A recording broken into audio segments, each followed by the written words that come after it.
I'm Jim Check. You're watching Now Media with me, Ian Burns, managing editor. We got a kind of different setup here. I'm not sure what's going on, but we're here. It's Thursday, September 18th.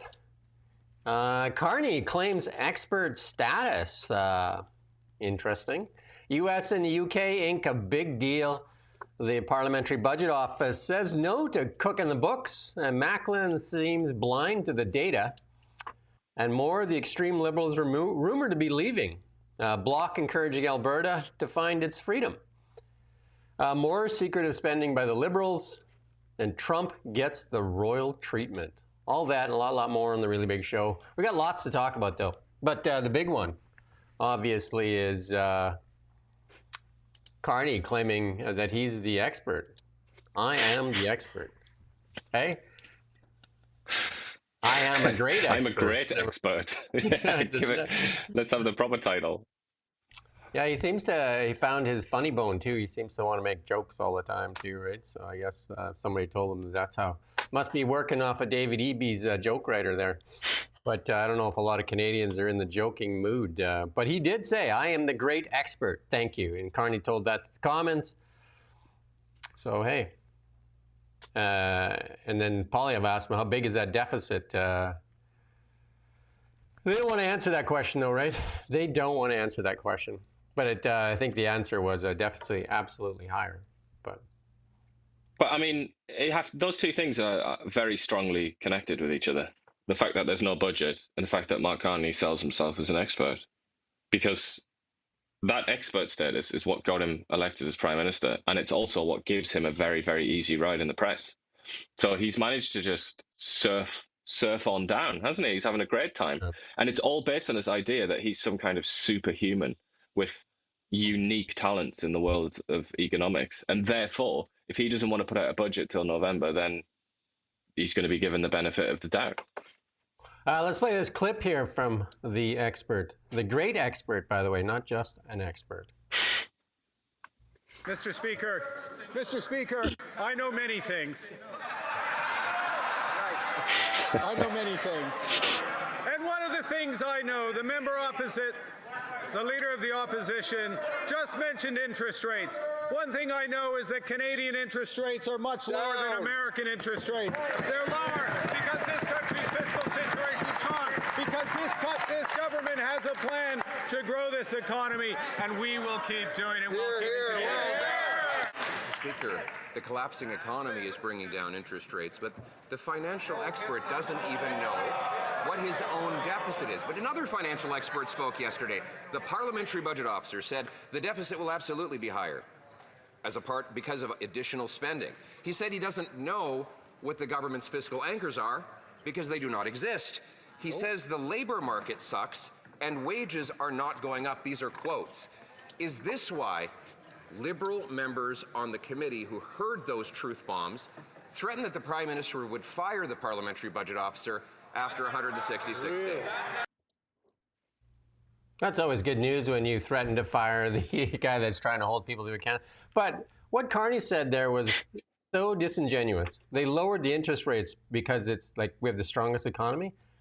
No, we lowered the interest rate. We're in dire financial shape. Like, I mean, like our housing. And also to compare it to the US, as was the case there. That was the context. It was a comparison with the US. Wow. I mean, either Mark Carney is nowhere near an economics expert, not even close, or he was being dishonest there. Because obviously the Americans have the ability, because of the strength of their economy, strength of their currency, their control basically of the world financial system, they have the ability to have higher interest rates, which is better for their economy, and it makes their dollar stronger. It makes it, it's a power that they have because of the strength of their economy. For him to suggest that Canada's in such great shape, and that's why we've had to put our interest rates down to like emergency levels, while the Americans have a more normal interest rate. I was listening to that, and I just thought, I kind of put myself in Polyev's shoes, and I was like, how would I even come back at that? That's just such an extraordinary bit of deceit. How do you even respond to that level of dishonesty? They need to get to where, like in the U.S. In the House and the Senate, where they bring charts and graphs at least, because they need to get to monitoring. They need to just put a up massive blown up picture. They need to just put up the Canadian dollar, 72 cents, and he said, "Explain this, then. Explain this to that's the Canadian purchasing power, 72 cents. Explain that to Canadians. Why you've devalued their purchasing power, 72 cents versus the American dollar.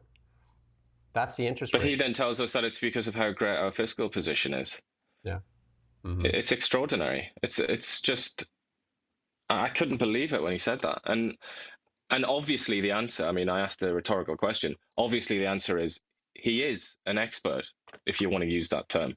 He obviously knows economics very, very well. So why did he do that? Why did he push that deceit? It's yeah, the part it's that so bothers depressing. me, that he makes a joke about it when he clearly knows that that's not the truth. He makes a joke about it, and the rest of the minions in behind him just laugh it up and chuckle it up. I mean, maybe they don't know. Maybe they don't. Yeah, probably they don't. Probably they don't. But he's counting on you, the Canadian taxpayer, to not know. That's what he's counting on. Because well, and he's also counting on this idea that he is the expert. So if he says that, he's counting on Canadians, and I mean even educated Canadians in positions of authority, to go, oh, I didn't think that was right, but I mean, it's Mark Carney speaking. He is the expert. A lot of people do that, don't they? They defer to an expert just naturally by instinct. But no, there's a 200 basis point just about difference between the interest rates in Canada and America. That is not a good thing for Canada. And that doesn't mean that the Canadian economy is strong. I urge you to just do some Googling for 5 minutes and find out just how false a representation that is by Mark Carney. And this is from the Parliamentary Budget Office. We said it yesterday, but it's worth saying again. And this is the guy that they threatened that maybe he won't have his job. He said, next week you're going to see a 5-year forecast from us. And if the government wants to go 12 months without producing a budget as a citizen, I would feel a little bit uncomfortable. As somebody who works in the Parliamentary Budget Office, I would say that's great for us because we'll occupy all the space they decide to give up. And we do have a little clip here from Jason Jacks here. Let's listen in on this.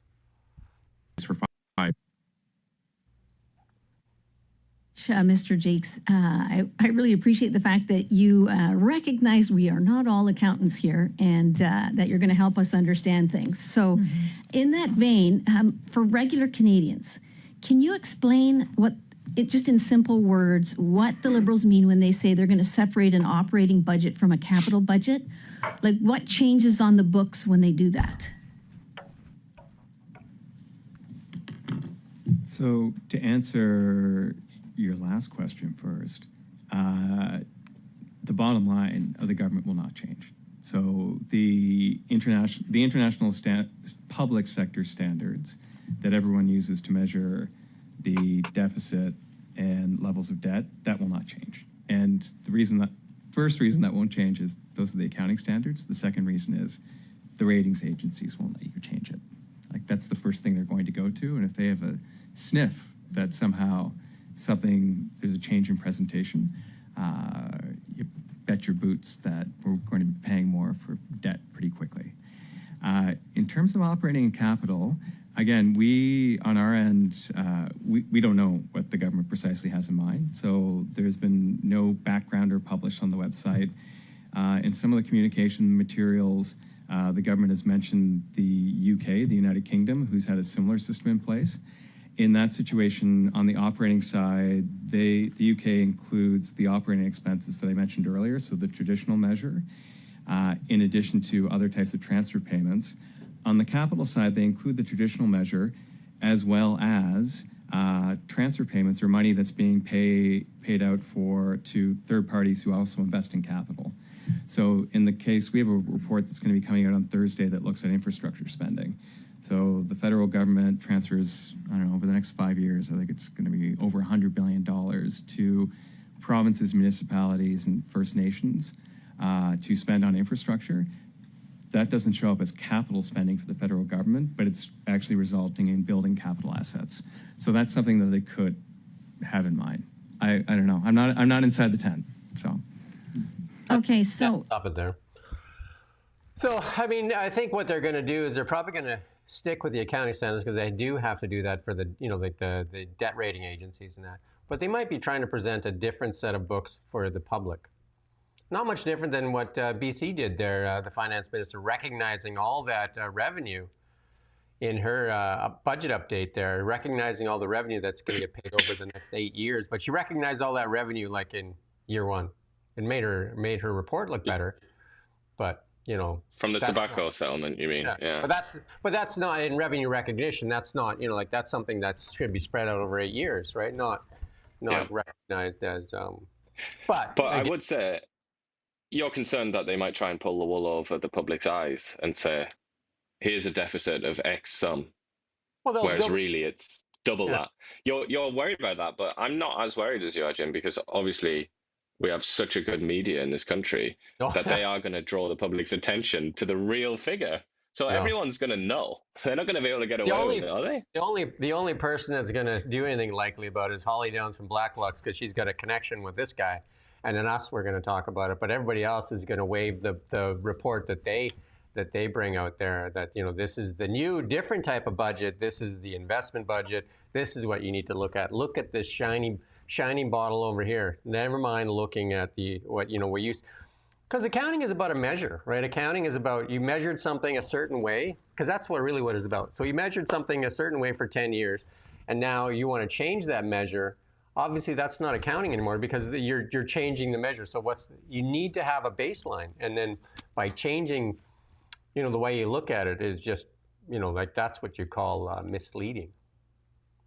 It's just fiddling with stats, something that you've mentioned a lot of times on the show, and you see it all the time, don't you? But it's supposed to be there are supposed to be straight shooters out there like this guy, but also in the media are supposed to say, actually, this is what's happening, and that's supposed to inform the public discourse. But sadly, in Canada, very often that doesn't happen. There either is no straight shooter, there's nobody there as a watchdog or as somebody to scrutinize, or somebody is there and they're just completely ignored by the Liberal Party's press office, aka CTV and CBC. When I was a youngster working in a CA firm, we did the file, and I think maybe I was 2 or 3 years in, and we presented. I was finally let in the room to present financial statements to clients, and I presented the statements to the clients, and it it showed a pretty good year, and she says to me, "Okay, that's great. Now, can we do the statements for the government?" I'm like, "These are the statements for the government." And she's like, No. These show income. We need to do a separate set of statements for the government. These are for my investors. I need a separate set of statements for the government. Like, what? Yeah, she was serious. She actually wanted 2 sets of statements. And I said, well, we can't do that. These are the statements. Well, one that showed lower income, so the tax will be lower. Yeah, right. That's what I'm saying. So there's the regulatory ones, like this is what this guy's going to do, because he's not going to vary from accounting standards, because these are not set by the government. These are set by, financial bodies and the debt rating agencies and that. And then, and the government's going to say, well, you don't understand that. That doesn't make a lot of sense. So we're going to give you this report, which doesn't have any, it's not going to have an audited report on it or anything. It's just going to be like, look at this. Isn't this beautiful and shiny? But the thing is, how are they then going to explain when Moody's comes out and relegates the Canadian debt? What are they going to say? That was Trump, obviously. No, but I'm saying because they'll be feeding the public a completely different picture. Then suddenly Moody's, they'll get the real picture of whoever it is, whichever ratings agency, and they'll say, "I don't like this. I'm gonna demote Canada's debt ranking." Yeah. And then how are they going to explain that? How's the Liberal government going to explain that, other than Donald Trump, of course? Who's going to report it? They'll report the bit where they say that's Trump's fault. There you go. And then again, if I think Pierre or Polly, if you're listening, start bringing charts in. When Mark Carney gets up and starts talking about how the best G7 in the nation, just put this chart up and say, explain this. Just explain it. Explain it to the Canadian public. Explain how this is a good thing. Explain how this is the strongest G7 nation economy. Explain it. Explain why. What's so sad is this is just one of many, isn't it? And they all look the same. They all have that same trajectory. Why can't they bring charts in there? They can do that in the U.S. Congress and they can bring it in the Senate, they bring out the charts and they say, explain this, right? Like, I mean, in this day in technology, they should be able to put up on the big screen. Explain that to me. Well, they do it at the UN as well, don't they? Benjamin Netanyahu loves a good chart, doesn't he? He brings it in all the time. Like, just talk around this. Explain this, the industrial implosion. Explain it. I don't know. I would just, we didn't talk about Jacques here earlier on. Just such a funny line where I said, if the government wants to take 10 months before they put up an Excel spreadsheet that indicates what their deficit estimates are. I mean, that is such a slap in the face that I just wanted to kind of underline that. For an accountant, that is like right to the edge of the line. You know what I mean? Because they're very couched in what they say. Do you know what I mean? Like, but he's basically saying a budget is easy. Like, it's not exactly like it takes you 10 months to come up with this. And he's also saying it's estimates. It's a political document, isn't it? As people like to say, it's not like something he would have to put out that would have to be like immaculate and flawless. It's just it's a load of guff, really, isn't it? A budget. I do budgets all the time. So here's the thing: the budget it's an ongoing thing. They can continue to work. It's not like they're creating a budget from scratch where they get everybody to do it. The budget's been around forever, so they add lines to it. You know what I mean? That spreadsheet, it's been around forever. So the budget is there. They're just not disclosing it. That's the thing. That's the difference. So that's the truth of the matter. They have the budget. They understand what it is, because Carney's a financial guy. Like, I guarantee 100% that he has a budget that he's looking at. He's had it all along. The real truth of the matter is, you have it, you won't disclose it. And you won't even disclose it to the Parliamentary Budget Office. That's the interesting part, don't you think? That's whose money is it? Whose money is it? I guess Canadians should ask, whose money is it? And who's responsible for this? It increasingly looks like it's the Liberal Party's money, really, doesn't it? Just like it's the Liberal Party's information on any number of subjects that they choose to conceal from the public. Canadians need to start getting more questioning and more anxious and more angry. Here's another one, and should be more Canadians getting more angry. So here's the number of Canadians on unemployment insurance hit a 7-year high. Okay. Wow. Explain that one. While we continue to run immigration at high levels. Explain it. I think it can be explained with the words Donald J. Trump. Yeah, Trump did it. 3 words. And here's a famous, I would call him a financial influencer, Kevin O'Leary. I love his garb. Like, he's always got Disney pants on. Well, that's his shtick. He wears like suit kind of look up top. He's kind of like the Don Cherry of the financial world. Suit kind of up top, but he's always wearing these flannel kind of like Disney pants. And lots of times when you'll see him, and like if he's on CNBC or something, he'll have a suit on. But then if they show the whole thing, he's wearing these fluffy pants. Let's listen to what Kevin O'Leary has to say. Reason this thing happened to us in Trump, I thought it was Trudeau. I was there in November when they came down pre-inauguration. I had no idea how much Trump disliked her. And why? Because during his first mandate, during his first term, she kept throwing barbs at him all around the world along with Trudeau. I thought it was Trudeau he didn't like. He disliked her more than anything and pointed that out to Carney. She is the reason we're in this situation. It's at her feet. 100% of the blame is on her. So forget about NAFTA. If that's what we got out of NAFTA, we end in this situation where we have an adversary with 71% of our buying comes out of the United States. Carney's got to fix that. I like the fact he's diversifying. But do not forget the destruction she did with the United States and her relationship with Trump, who's a very transactional guy, and relationships matter. He's an elephant. He doesn't forget. I'm not supporting him. I'm telling you how it is. I'm a policy guy. And then look what she did to the Huawei executive's daughter. That was sheer stupidity. And she destroyed our relationship with China. To ask any farmer that tried to ship hogs over there or grains, that's at her feet. She owns. Fan of Chrystia Freeland. Yeah. I'd actually put the Huawei thing out of my mind, but that is it's quite a good point. Though that was done supposedly at the behest of the United States. So, I mean, it's quite a complicated one. But it's certainly true that, I mean, it's on the record. Donald Trump absolutely loathes Chrystia Freeland. He despises that woman. And if you're trying to make up with a country, it's probably not a great idea to have somebody like that hanging around negotiations. or even in your government in any capacity. I mean, she's part of the liberals that started hiding all the information. I mean, if you remember back to Harper, there was so much media attention on, I think it was a $10, $13 glass of orange juice, that we were nitpicking on orange juice. And here now billions and billions of dollars go unreported and secretive, and no media attention, nothing, just quiet.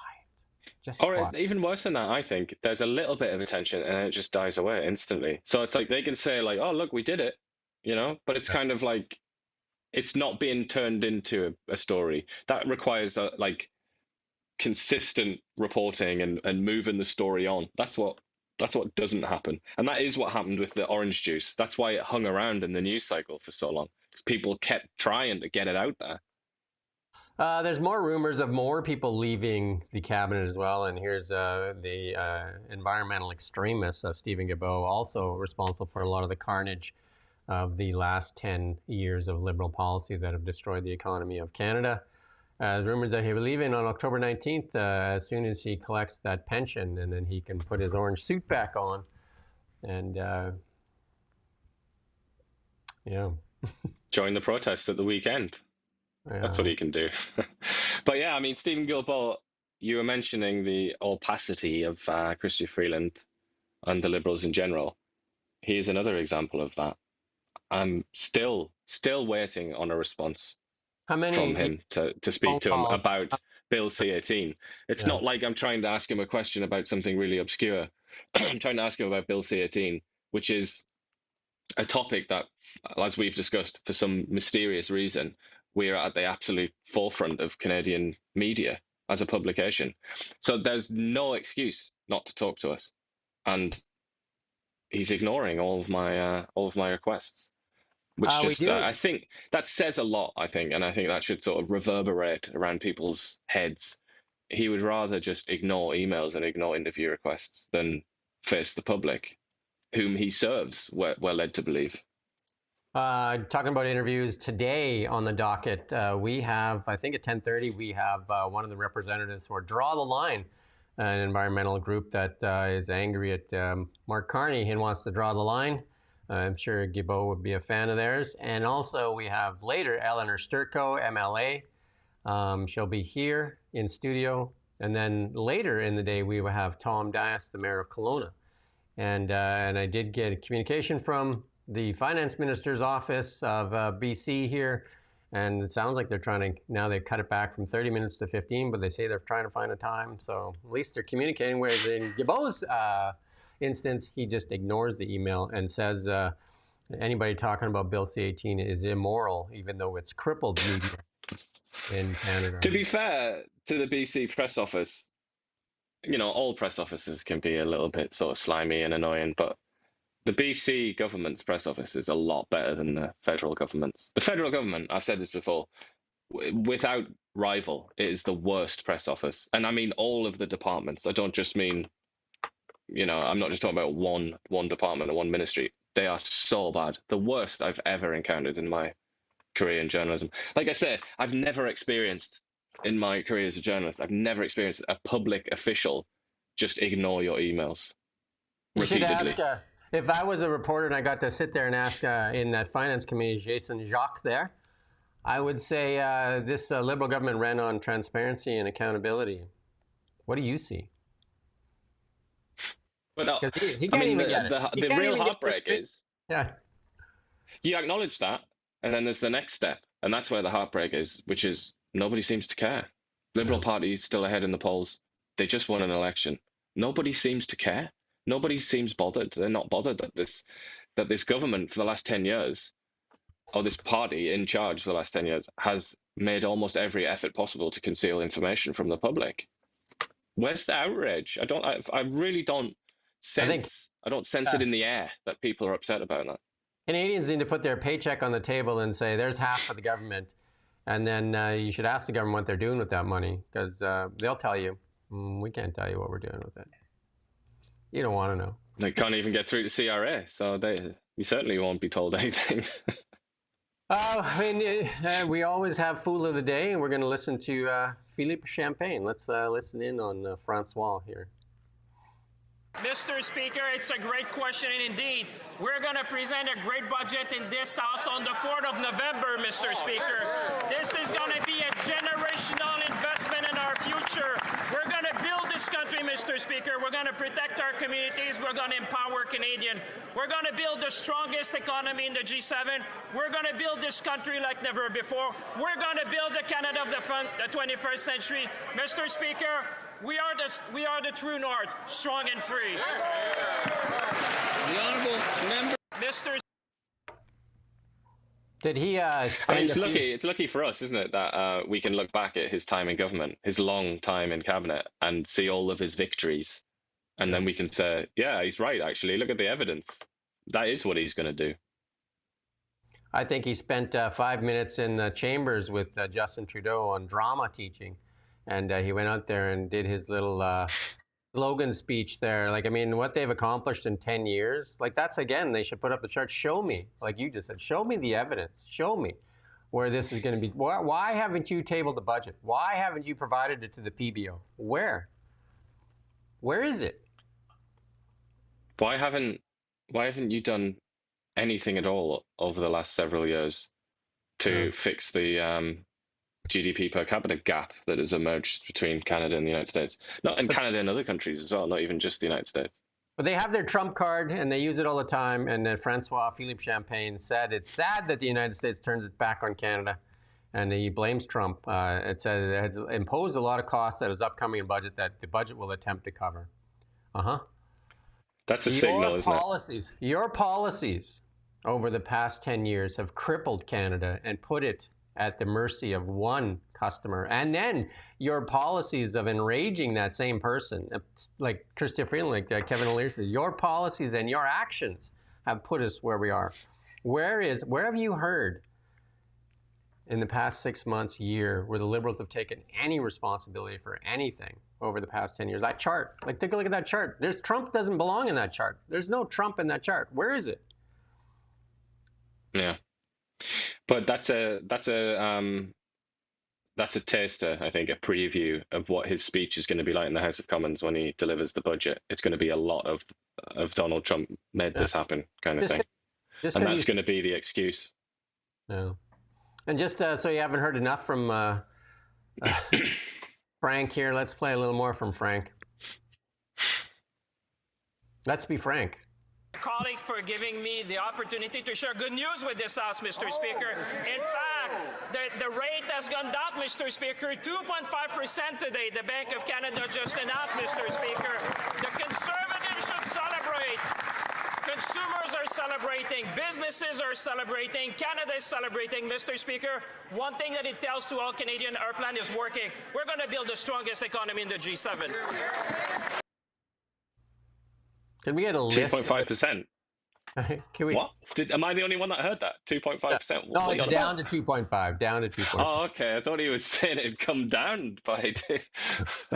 I'll you let you can. off then, Frankie. But like, where are they? Can you give us a list of these businesses that are celebrating? I know that the Liberals are celebrating, but like, who's this list of people celebrating? The person that just got his job cut, is that the person celebrating? The company that's lost its business, is that the people celebrating? Who's celebrating? I shared it with, I did Beyond the Ballot yesterday with Renee Merrifield, former MLA here. And I showed her an image that was on my Instagram, an ad. I believe it was from Moody's, recruiting capital, asking people to come to sessions to figure out how to leave for the United States. And they're getting lots of people going to these things. And she said that her kids are getting recruitment things to go to the United States. There's, like they're saying, oh, you can buy Donald Trump's $5 million gold card, but there's a bunch of other ways you can get to the United States as well. So they're actually going after people with means, and that was put out by the PBO's office. Remember that? I think it was about 6 months ago. That said, with these policies the Liberal government has put into place, Canadians with means will leave, and the rest will be out there killing all the wildlife just to survive. I didn't say it. Well, we're certainly already seeing, I mean, as a consequence of this huge gap between the Federal Reserve's interest rate and the Bank of Canada's interest rate, we're already seeing a massive transfer of money from Canadian debt to American debt, because they want, obviously, you're going to get more money if you buy American bonds because the rate is higher. Guess who else buys We've already American seen that alongside lots of other investment that's sort of leaked out of Canada. Who else put their investments there? All right. Well, he is an expert. Mark Carney and Brookfield, for that matter. But meanwhile, That's what in Canada, experts do. Yeah. Meanwhile, in Canada, beef prices in Canada reached all-time highs. The average cost increased by 25% in the last year. Who eats beef, right? But I mean, another thing to look at there is like, it's not like we're short on cows, put it that way. I mean, hell of a lot of cows in Canada. Lots of land for pasture as well. We got It's another no clip excuse, here. really, is there?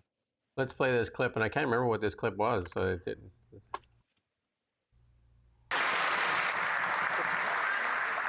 Mr. Speaker, I know many things.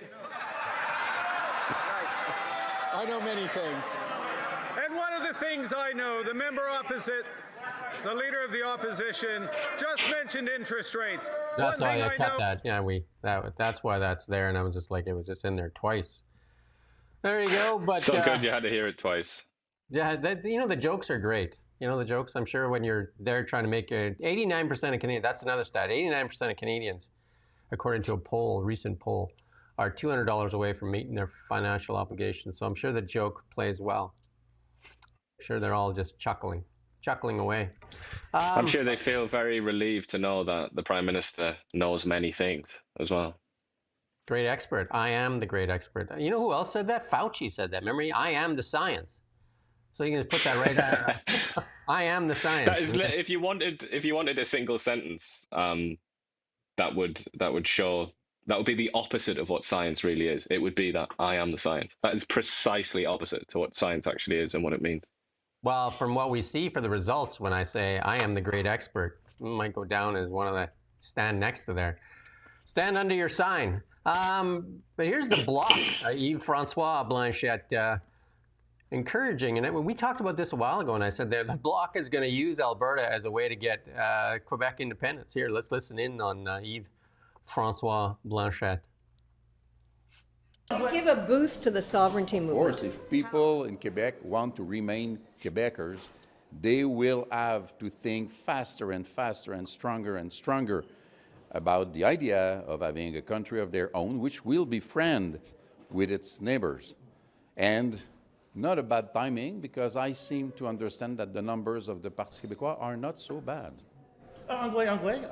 Monsieur Saint-Pierre Plamondon just had a successful visit to Alberta, where he built a number of bridges with independence leaders in Alberta. Are you planning in the near future to travel to Alberta yourself or meet with leaders of Alberta's independence movement? I had thought about it, but I understand that since Paul did it, it is not necessary for me to do that trip. But I'm very open to this idea. We have to start all independentist voices and leaders to explain who we are, what we want, the way we would do it, and what it would be the morning after. We have to do that. This is what I do when I go in Washington also, when I go in Paris or everywhere. And we have to do that in Canada also, because if it comes, we've got to make it smooth and best for everybody. I said this a while ago that Blanchet is going to stoke the fires of Alberta independence so that under the cover of darkness or in the chaos, Quebec will find an easier path out. Yeah, so I think he is a bit of a mug, I have to say, when he says we'll be friends with our neighbours and all that kind of thing.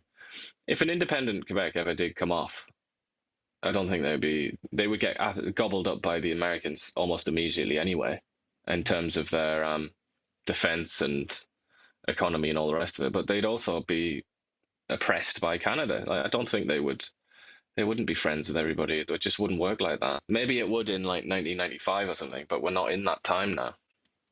Yeah, I'm sure though. Like if like that in his mind, if that Alberta independence moves forward, that would end Canada. And then I think he sees in that chaos, Quebec gets an easy path out, because they did two referendums on this already in the past. and third time's a charm. But if Canada came to an end, do people that actually desire that? Do they think that those countries, let's say, I doubt it would be 10 countries, but let's just say several countries, do they really think that they would be able to resist the United States in any way whatsoever? I mean, they would just be completely chewed up. It would happen within a decade. I just think that's so naive. I think they need to really find a strong leader, not an expert, a strong leader that stands up for a united Canada, that also talks about accountability and transparency, because this hiding and secrecy and all this stuff and this paid for media that doesn't hold power to account is not going to work for very long. I mean, people are getting fed up. And here's another reason that Canada found room so they could move interest rates down, because they needed to, because our economy sucks so bad, is that the U.S. cut their rates, right? I mean, we said that they're waiting. That's why that pause was there. They were waiting for the American markets to move down, and they're, because otherwise our dollar would even sink lower, right? Yeah, but there's still a huge gap. So it's 175, and that is the gap. That's yeah, rather again, significant. Look at it though. Look at our dollar though, right? 72 cents. Yeah. You know what I mean? Like, your dollar is your stock. That's the stock of your company. Like, like if you talk about a stock exchange, the dollar is the stock, right? So our dollar, or our stock of Canada, is trading at a discount to the Americans. Big time. No recession, says Macklem, though. He says even though we had some weak numbers, slow growth, it's not going to feel good. It's growth, but it's slow. I think he's like, you got to take everything this guy says with a grain of salt.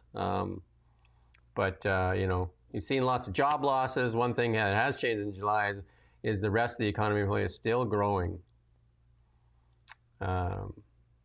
Unemployment at 7.1% is not a good number. Not a good number. You had 10% and you're in chaos. And there you go, TIFF. So he just doesn't ever seem to meet the moment, does he? God bless him. God bless him. Somebody should bless him. The Commons Ethics Committee last night adopted a conservative motion targeting blind trust, similar to the one used by Carney to conceal his vast stock holdings. And they said that was Michael Barrett that's pushing for the sponsor of the motion. Postals and journalists and other columnists will often remind us Canadians' confidence in public institutions is low. Now is the time. I wonder why. Do you know what I mean? Because like all this secrecy and stuff like that. So this is just saying you got to disclose stuff, right? And the Carney used that loophole, right? And Bloc, Quebec MP Luc Thurn said, if you want to work in politics, then you must need to meet the criteria so there's no conflict of interest or appearance of conflict. Because the conflict of interest is not only actually doing something in conflict, it's actually being, it's the appearance of conflict as well, right? So, I mean, this is. The transparency in Canada, it needs to go up about 100 notches. And, like all this, the financial interest that Mark Carney has. I mean, I think he tried to portray himself as not even as a multimillionaire when he started running for PM. And I said, either he's one of the worst CEO of all time or he's lying. Because he was CEO of one of the biggest companies in Canada. And if he's trying to portray that he barely made a living there, that's got to be a lie. It turns out, looks like I was right. But still, again, I have to go back to it, and I know it's a very gloomy, depressing thing to say, but nobody seems to care. That Mark Carney, just even that in his own financial holdings, that is the people that voted for Mark Carney and support Mark Carney. I think there's a hell of a lot of crossover between the people that back Mark Carney and the people who were furious and disgusted by Donald Trump's refusal to release his tax returns. If you remember the big scandal about that for so many years. But they're just not bothered about Mark Carney. They don't care when he does it.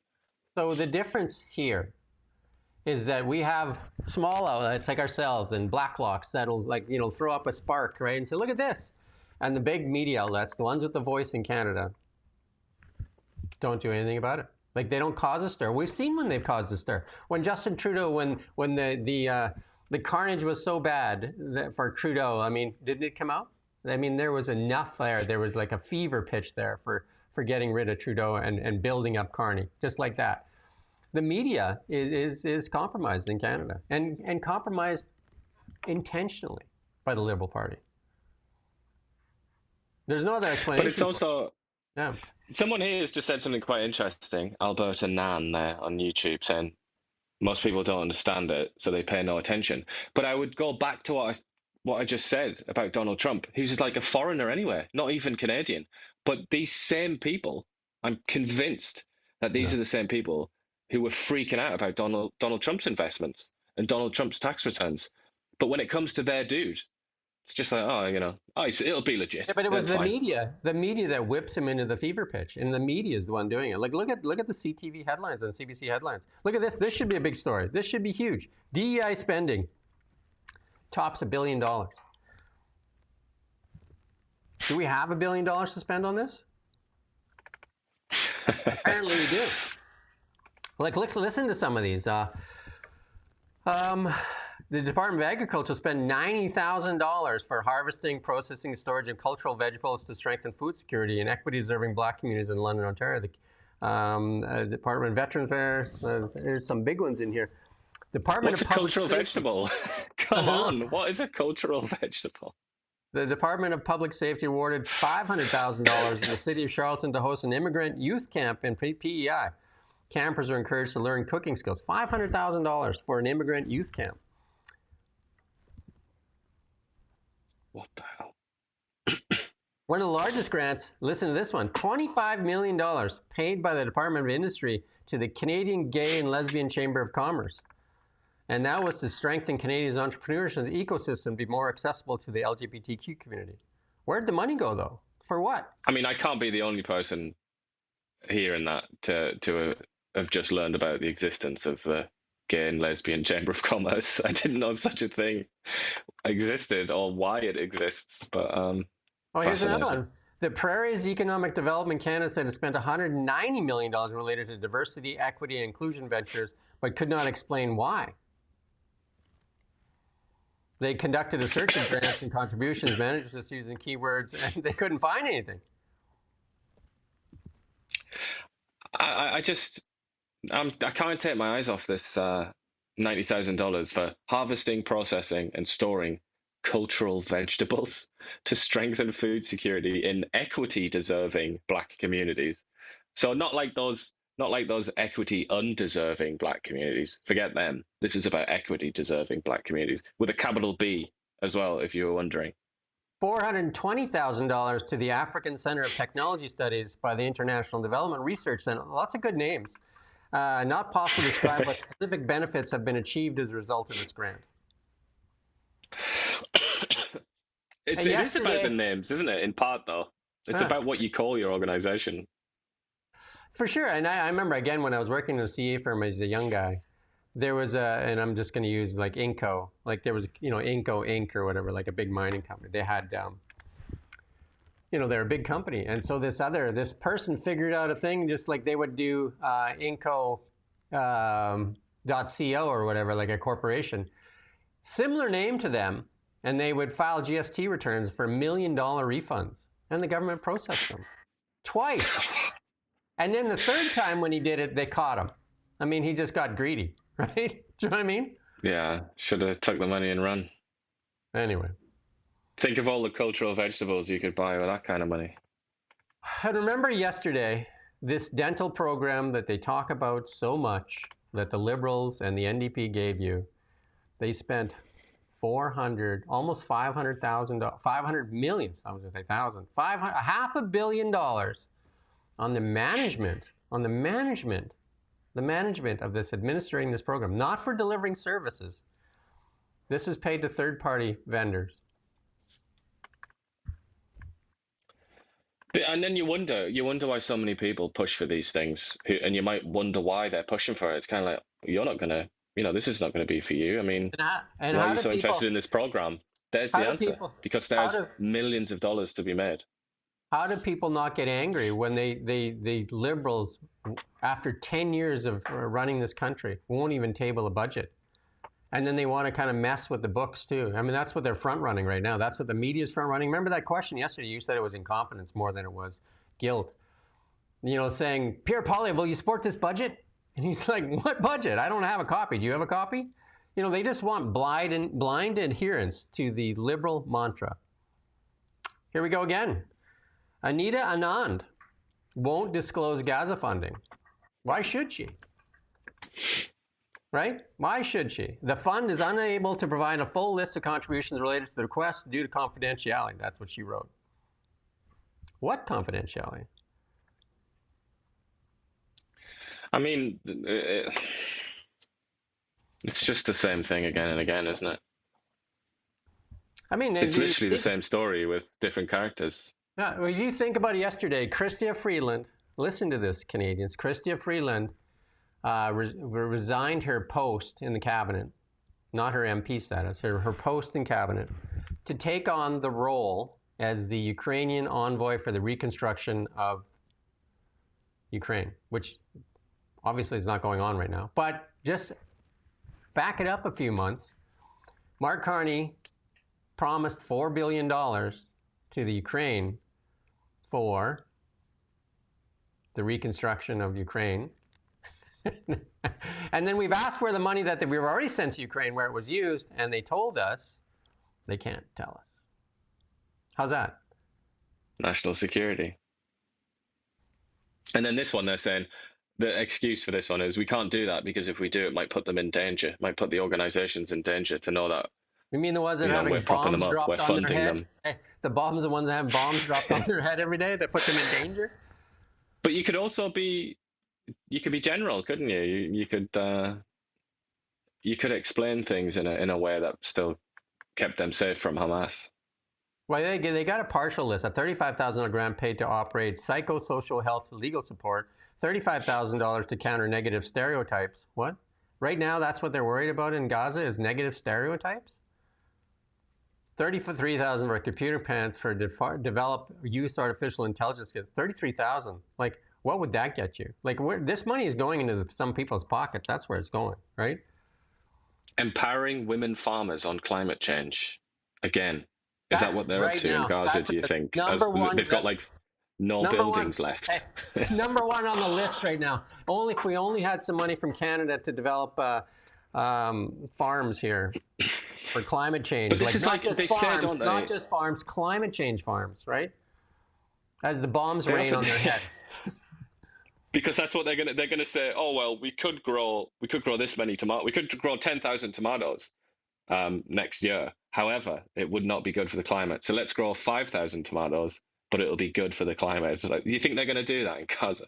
But this is a perfect example of how stupid and self-defeating a lot of aid really is. And Canada seems to be a bit behind on this. Other sort of Western countries have started to change their approach to aid because they've recognized that this is just dumb. It just doesn't achieve anything. And even what they always argue, they say, like when they're trying to be pragmatic, the defenders of these kind of programs, they'll say, this is soft power. Like we give this money and it raises our prestige in around the world, and this benefits us directly. It's a good idea. But I'm not so sure. How can it be soft power when it's being ridiculed, when it's just quite transparently absurd? That's not soft power. That's kind of, it's, soft weakness. Canadians need to start getting angry, and if you like what this show that's more open in that, if you could help us share it, because Bill C-18 has taken away our audience of 200,000 that we had on Facebook and Instagram. They've crippled local independent media in Canada. Knowingly, they've crippled it. Close to 100 outlets have already failed in Canada, and more are failing, and they prop up the ones they select and then feed at the trough for the CBC now at $1.55 billion. And they also won't disclose what they do with their money. They don't want to share that.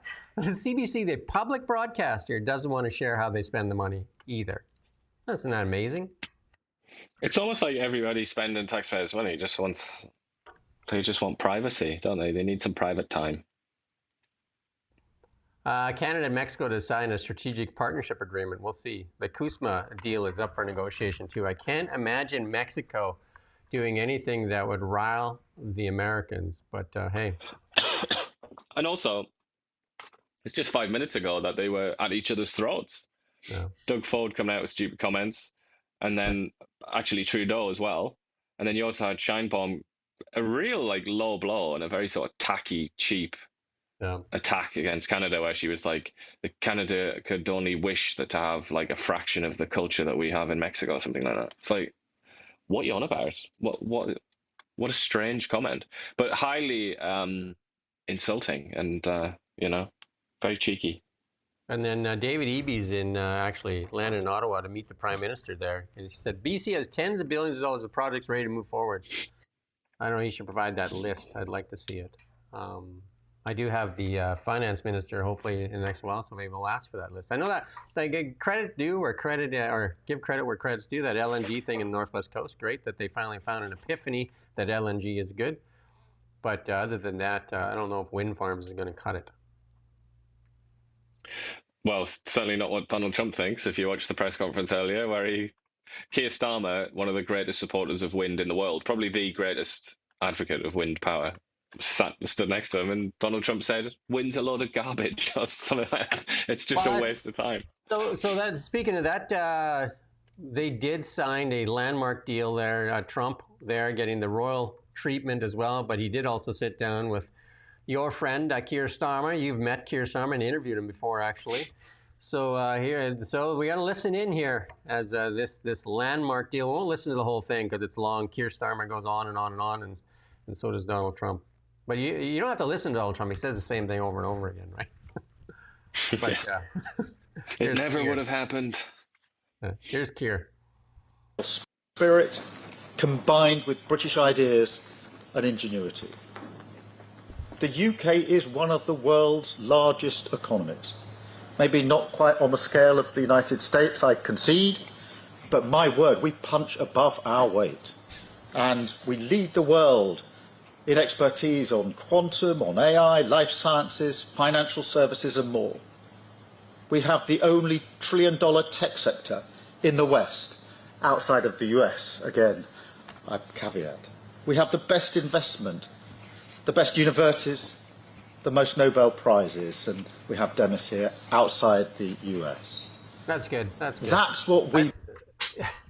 Because he does that basically outside the US, outside the US, outside the US. But it's a big deal. It's a big deal. And Trump took some might with him there too. He took Jensen Huang. He took the guys from Google. He took the guys, all the big tech heavyweight guys were there in the room.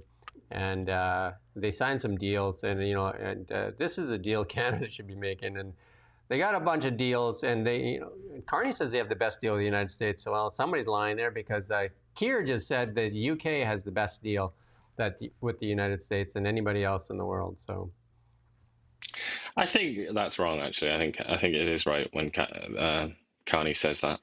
But it's interesting that you mentioned Jensen Huang and these big dogs who turned up. That might seem like it's just another nice dinner with some celebrities knocking around or something like that. But it is actually a very important thing, isn't it, that people like that go there? Because we could only dream of that in Canada, couldn't we? Of having all these people come to Canada and talk about and do deals in Canada. Bear in mind, Jensen Huang's company, NVIDIA, has a market cap of a similar size to the entire British economy. It's larger than Canada's economy.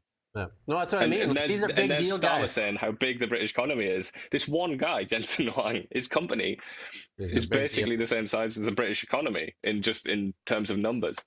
They had the largest, basically almost all the largest companies there, other than Elon Musk, him and Trump are on the outs. But Trump is now saying more positive things about Elon. But they had all the big players in the room, and you've said in the past that the UK is a player in the AI space, and it sounds like they're going to put some money there. They have lots of good stuff. I mean, some of the biotech firms are big in the UK as well, and it sounds like a lot of stuff. I think this is a great deal for the UK and a great deal for the United States, and and also their aerospace is pretty strong too. So yeah, and there's a lot of space for cooperation, isn't there? And you have to ask yourself, like, what's the difference then? Why have the British got this and the Canadians haven't?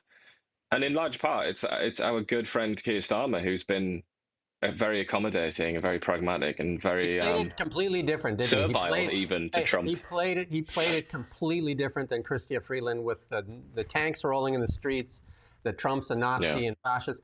Their connection to Obama and Biden and Kamala Harris, they played that card too long. Do you know what I mean? Like they thought those people had their back, and they don't. And this is like if you look at this pomp and regalia here in Windsor Castle there, King Arthur would be proud. And I think Donald Trump looking around that room there is like, well, I don't know why I have a hall like this. He keeps saying he's building a grand hall, right, in the White House with his own money. But no amount of money can build this, I don't think. Let me play a little clip here. Therefore, as we celebrate this unparalleled partnership, allow me to propose a toast to President Trump and the First Lady, and to the health, prosperity, and happiness of the people of the United States of America. That's good. There. You notice that Marco Rubio is really getting he's really he's like at the right hand of Trump almost all the time. And I know that J.D. Vance is not supposed to be at his right hand all the time because they try to keep them apart in case there's assassination attempts on the president. So that's one of the negatives of the vice president. He's not supposed to travel with the president very often. Whereas Marco Rubio definitely is at the right hand of Trump all the time. And he's one of the smarter guys that, on this planet, I think, Marco Rubio. Very well spoken. Man that's very proud of his heritage as well. I know I was wondering what they were speaking there because it's King Charles went off about British history and, like the greatness of the Brits. And then, and then also, even talked about, I don't know if you listened to the whole speech by King Charles, and talked about even George Washington said he would never set foot in England again, because, he was the turncoat or whatever. And he referred to him as the rebel commander. Yeah. And then just how great both the Americans were, and basically the Americans were ex-English guys, right? I mean, most of the people in America that started America were from England, right? They were turncoats. Not just ex-English, but they even referred to themselves as English. This is the glory of primary sources, and I would advise anybody interested in that period of American history, read the primary sources. They literally refer to themselves as Englishmen, and that includes George Washington. It's really about to give you an idea of what they thought. The war is about independence. It wasn't so. America is an extension of England, really, for that matter. I mean, it is. Yeah. It was the extension. It was the colony that turned into. It obviously did a really good job with that colony, becoming the strongest. But they were, they saw themselves. England was split between the Whigs and the Tories, very loosely speaking. Let's say people who were pro-Parliament and people who were pro-monarchy. They were from the parliamentary side.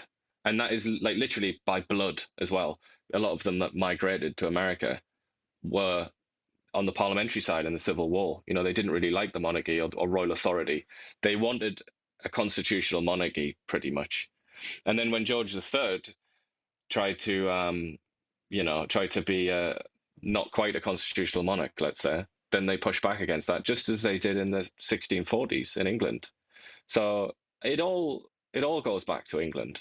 And I think Trump's speech, I don't know who wrote that speech, but it was actually quite poetic. It was quite beautiful, actually, where he was referring to Britain and the US as two notes in the same chord.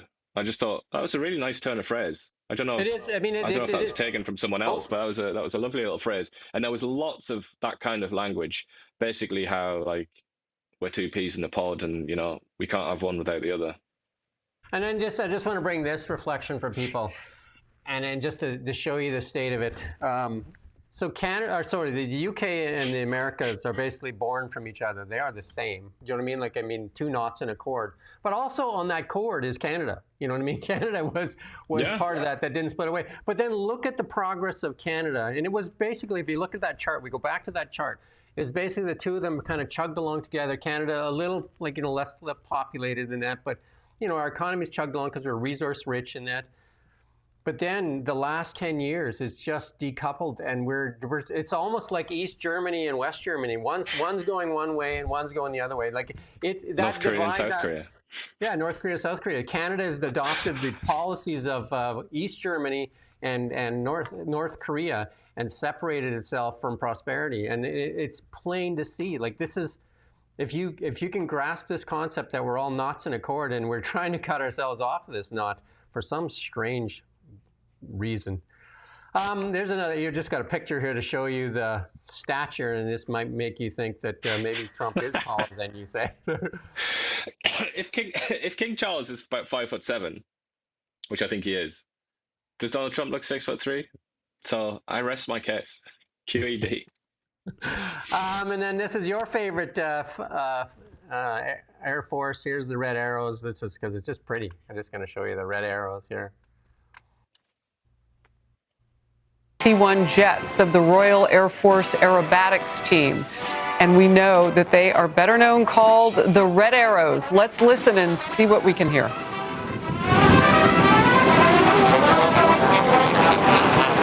That's good. There you go. And I just want to bring up that we had those flights, and the German flights that were threatened with bombs, and they scrambled some fighter jets, and guess who answered the call again?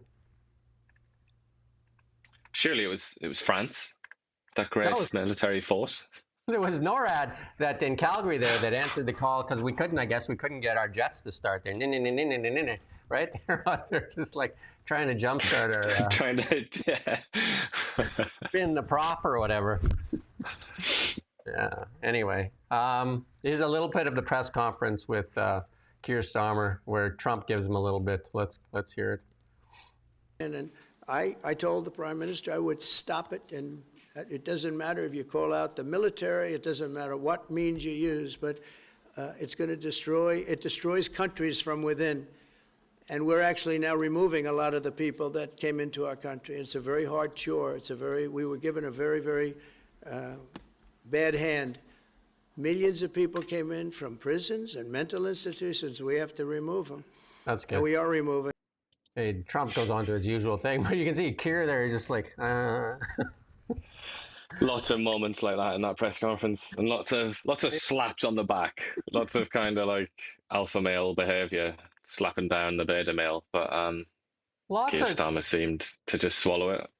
I mean, there's a lot of reporters that make a living off just following the royals. I watched a couple of the press conferences, and one of the things they're saying is that it sounds like, and you can tell me more, that King Charles will hand over the throne to Prince William earlier than in his death, and that they're definitely trotting William and Kate out there a lot more. And then there was Kate and Melania were doing a lot of stuff together, and Trump talks very highly of Prince William as well. Yeah, well, that would mean abdication if that happened, and that's something that this house, the House of Windsor, doesn't really like to do. It's only happened once, and that was the Edward VIII, the sort of, I don't know if you know much about him. He was king very briefly in the, was it 1936, 1937? And he was friends with some very dodgy characters, including associated with the Nazi regime. He was just a clown, basically, and he was forced to abdicate. But the Windsors don't like that, and obviously the Queen, despite being like 1,000 years old, still didn't abdicate. Yeah. So I don't know. I'm not so sure he will abdicate, but certainly they've been putting William forward, yeah. But I think that might be because of something that these royal reporters are too tactful to say, which is that nobody knows King Charles's state of health right now, but it's suspected that he has a serious cancer and he's going to die soon. They wouldn't say that, obviously, because they, that would shock and horror. It would be a scandal if the royal reporters said that kind of thing, because they're so tactful. Slide, but he is thought to be ill, King Charles, so that's why. Yeah, and then so Melania and Princess Kate spent some time together. Two pretty classy ladies, for sure. Kate certainly gets she gets huge plaudits in England. She's really popular. Not like our friend Harry and I think they said that there was an opportunity for Prince Harry and Meghan Markle to kind of like make some amends when they visited the thing, but she said that Meghan Markle spent more time plugging her recent wine release instead of like. Well, Anyway. that king I just mentioned, Edward VIII, the abdicator, is 1936. I've just checked. He married an American socialite, quite infamously, and Harry and Edward VIII have been compared often because Meghan Markle, is obviously she's just completely wrong. She's completely wrong for the royal system and the way it works because she's such a she's so keen to advance herself and make money and things like that. You're not supposed to be like that if you want to be in the royal family. Trump has designated the Antifa as an anti-fascist, Antifa as a terrorist organization. So a lot of people losing their minds over that. So they'll probably all end up in Canada. The only defense that I've heard people come out with is, oh, but it's not a centralized organization. Therefore, you can't do that. Is that the best you got? Like, it's not really defending the idea, is it? I mean, these people, we were talking about them yesterday, weren't we?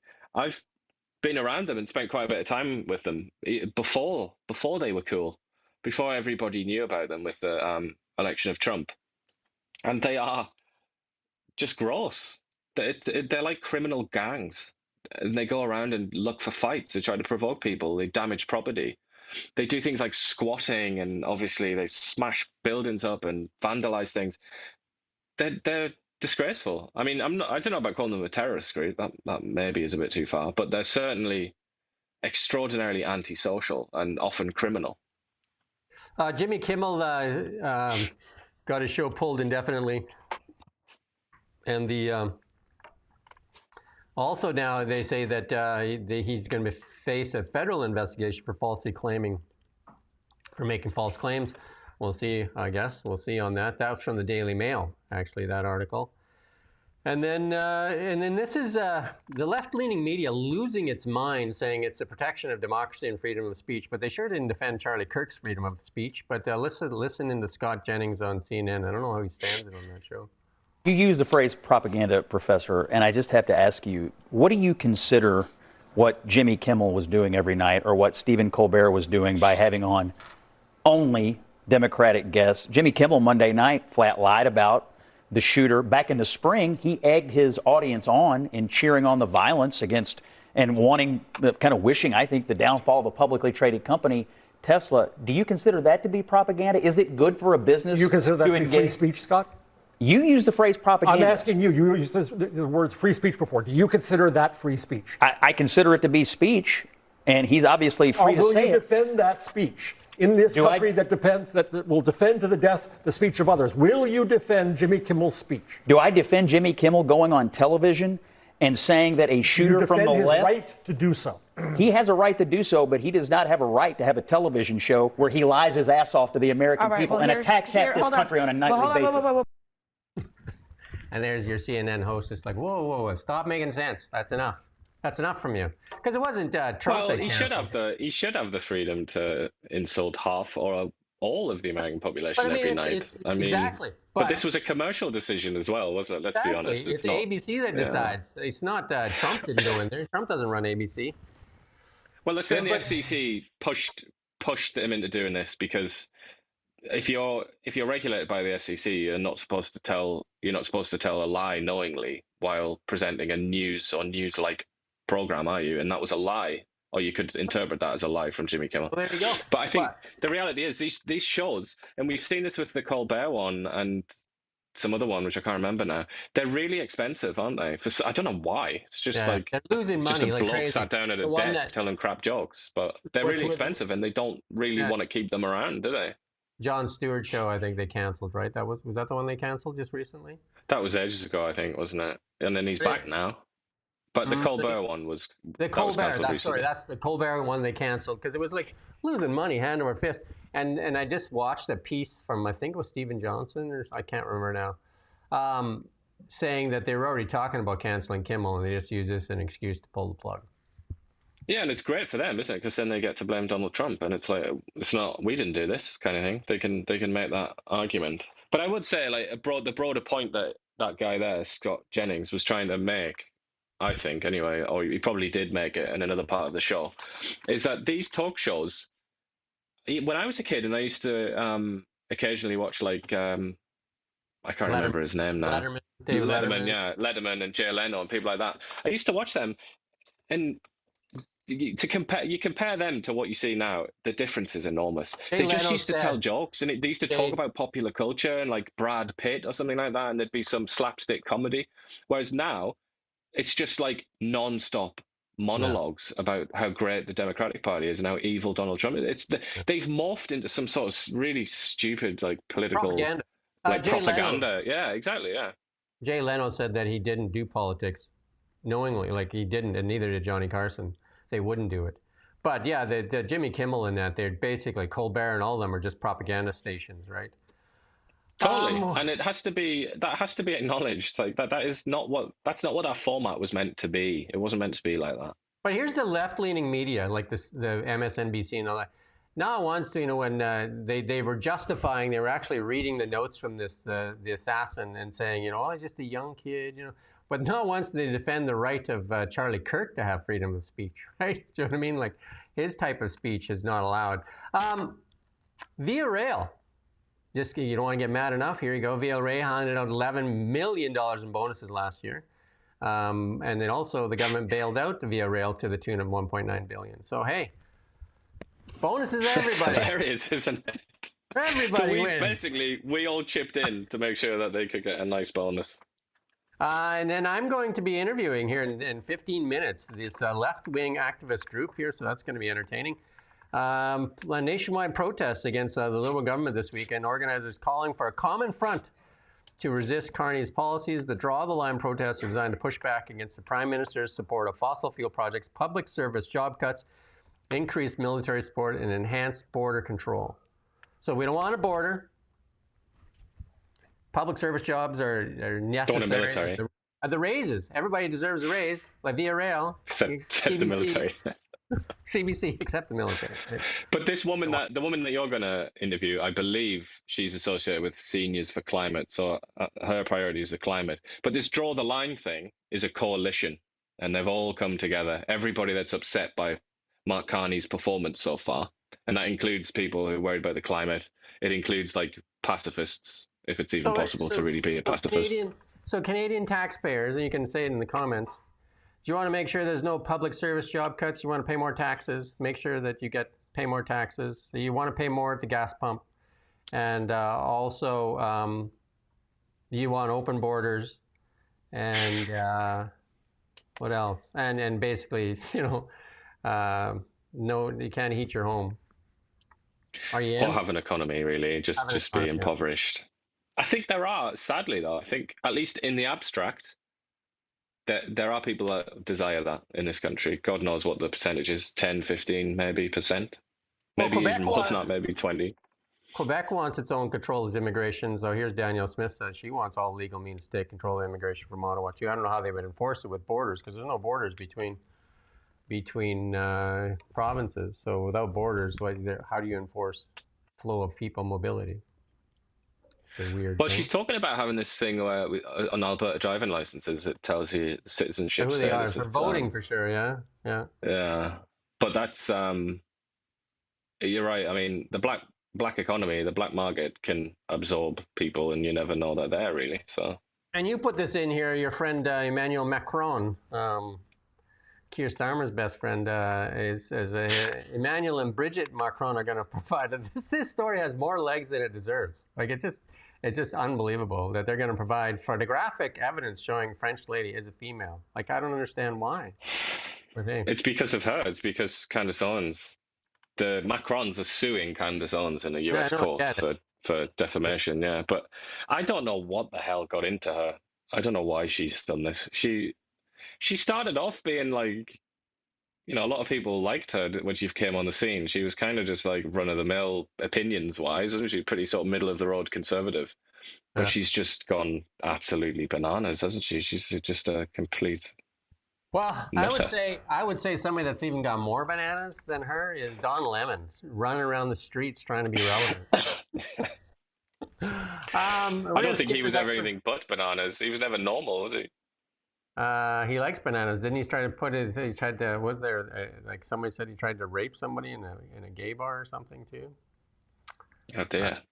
Not with a banana, I hope. This is from the food professor. Onions from Egypt labeled as Canadian. Green beans from Guatemala labeled as Canadians. Like, just put that Canadian flag on there. No, it's the one before that. But yeah, there you go. But. And then somebody put up a sign that's going viral. I guess people are really starting to worry about their safety. If you break into my home, your safety ends where my family's safety begins. And I said, like, we like to try to end on a positive note, and all the stuff that's going on here in Canada and this non-transparency. You got to demand more from your MLAs and MPs. That's your money they're wasting. Elon Musk preparing for the last launch of Starship 2. There you go. I'm sure right now there's a lot of people that wish they could go on that thing. Right? Put your hand up if you want to go on the next Starship. But it's weird, isn't it? Elon's never done it, has he? He's never gone into space. He's never got up on one of his own rockets. Yeah. I find that really peculiar, but I don't know if you know why that is. I don't. But I'll volunteer to go. Who else went? Katy Perry. She went, didn't she? Not with Musk, but with someone else. That's the astronauts. That's the I'm a great expert. I'm an astronaut. They basically went into like at high orbit, right? Yeah, they didn't even go into orbit. They did this, right? Because you can go in a plane and you can get out of in gravity, like gravity free, like you can just go above the atmosphere so far. Yeah. Anyway. That's our show. Like in 13 minutes, apparently this lady's calling in, and we're going to talk about draw the line, and she's going to explain to us why we need to draw the line, and then later on today, let's see if we can get the times here. Somewhere I have a calendar that tells me all these things. Talking about Eleanor Sturkow's later, isn't she? Yeah, so Eleanor Sturko is at noon. And then after that, Tom Dias, the mayor of Kelowna, is at 1. So there you go. Should be interesting. We're going to talk about crime in most of those, like the thing that sign's all about, crime in Canada. And how people need to feel safe in their homes. Seems like particularly the Kelowna homes, which have been threatened a bit lately, haven't they? Seems like a fairly basic ask. And then maybe if we can get people to ask for accountability and transparency, and we should start saying, no, we don't want no more of these billion-dollar slush funds where nobody gets, you get to say, oh no, for confidentiality, for security reasons, we can't tell you where we spent the money. Again, in Gaza, we spent money on climate change. I don't know if that's like at the top of their list right now. Do you think climate change will be at the top of the list in Gaza right now? Hey?